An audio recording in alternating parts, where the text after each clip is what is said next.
Can you imagine thinking that a politician should be voted on because he looks better than the other one? That's exactly what The View has recently showcased after the debate between the governor of Florida, Ron DeSantis, and the governor of California, Gavin Newsom. The debate was not held on Fox News, so we could all argue Newsom was just a visitor, but DeSantis played home. Stay tuned until the very end and see what Joy Behar has to say about this. So, California Governor Gavin Newsom walked into the Lion's Den on Fox News Channel last night to debate Florida Governor and GOP presidential candidate Ron DeSantis. This sounds a bit off, doesn't it? Why is it bad when a Democrat or a liberal gets asked tough questions and plays somewhere outside their comfort zone? CNN is the place for Democrats, so when a Republican comes in, he always gets asked the most difficult questions and all his words are twisted to make him look like a terrible person. Here's an obvious example, just a reminder, take a look. You treated me much differently on the subject. I disagree, but I don't want to have that fight with you. Hey, it's okay. okay. We'll have another fight with you. Leslie, it's okay. In the meantime, I'm president and you're not. Trump referred to how hard the questions she asked him were compared to Joe Biden. The mass media do not care about the truth, but about their own ideological agenda. They always favor whoever funds them, and all these progressive channels are proof of it. If a left-leaning channel like CNN asks Trump tough questions, that's fine. But when a channel like Fox News asks Gavin Newsom questions about his administration of the failed state of California, that's nothing short of an attack on him.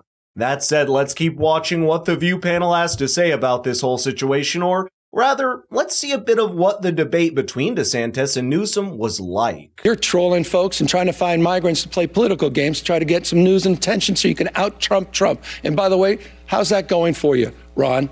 You're down 41 points in your own home state. Sure, DeSantis might not be running for president next year, but neither does Newsom. It's not me who says that, though. It is himself. Check this out. There's one thing that we have in common is neither of us will be the nominee for our party in 2024. This is the first time I see a liberal being honest with himself and the public, but let's face it, he's just doing that to feel good about his own failure. I mean, no problem if you fail once. Not always can you win in this life. You can try again sometimes. That's okay, but how this governor frames it is just ridiculous. Since he failed just like DeSantis, he focuses on DeSantis' failure, not to feel like the only one who failed miserably at becoming the potential president of the United States. The difference is that while he would be a terrible president, DeSantis would probably do an amazing job just like he did in Florida. Speaking of comparisons, here's what The View has to say about Newsom, and trust me, it's got nothing to do with his policies.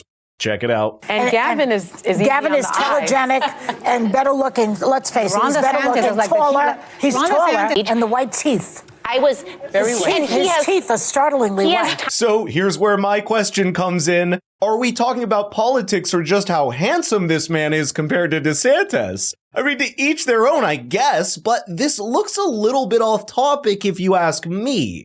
Now, the conservatives and Republicans do not think about how handsome or ugly Trump is. They only care about how good he was for the country. Same thing with DeSantis. They all may have their own opinions about his looks, but what matters is his policy. Nothing more, nothing less. Plus, this is the same panel that loves diversity and seeing beauty in everyone out there. So again, what's the point of talking about the looks of a governor? Should we care about the book or the cover? Anyway, feel free to drop your thoughts below. Let's keep watching. Here's a leftist talking wonders about Trump, and if you don't believe me, check it out. Newsom, what my issue with him was, listen, he's telegenic. I've been in meetings with him. He's a likable guy, but he was using a lot of Trump talking points to come after DeSantis. So here we go again. This is liberal hypocrisy 101. Meaning that what matters is not what you say or what you do, but rather who you are. This raises a somewhat tough question, especially for someone like the governor of California.